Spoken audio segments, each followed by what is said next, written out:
दिल्लीत राहुल गांधींचं पंचपक्वान्न घ्यायला कोण गेलं असा सवाल शिंदे सेनेच्या उदय सामंतांनी केलाय।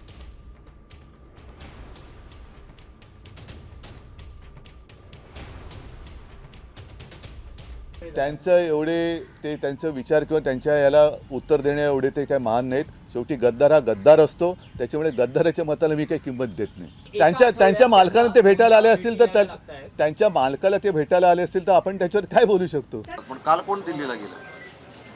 काल जेवणासाठी, मेजवानीसाठी, पंचपक्वान्न राहुल गांधींचं खाण्यासाठी कोण गेलेलं आहे दिल्लीला? माननीय एकनाथ शिंदे साहेब दिल्लीला जातं ते लपून छपून काही जात नाही। पण ज्या राहुल गांधींनी स्वातंत्र्यवीर सावरकरांचा महाराष्ट्रामध्ये येऊन हीन दर्जा लेखून अपमान केला, अशा राहुल गांधींच्या मांडीला मांडी बसून मांडी लावून जेवण करणारे महाराष्ट्राचा उद्धार करू शकत नाहीत। मनसेबरोबर युती करण्याच्या गोष्टी करायच्या आणि तिकडे जाऊन राहुल गांधीला जाऊन पायगडा घालायच्या, हे आता राजकारण महाराष्ट्राच्या जनतेला कळतंय। त्याच्यामुळे तुम्ही स्वतः दिल्लीला का गेले होते याचा अर्थ काँग्रेसच्या नेतृत्वाखालीच युबीटी चालते हे काल सिद्ध झाले। आता isakal.com आहे देशातील नंबर 1 ची मराठी न्यूज वेबसाईट। प्रत्येक अपडेटसाठी isakal.com ला नक्की भेट द्या।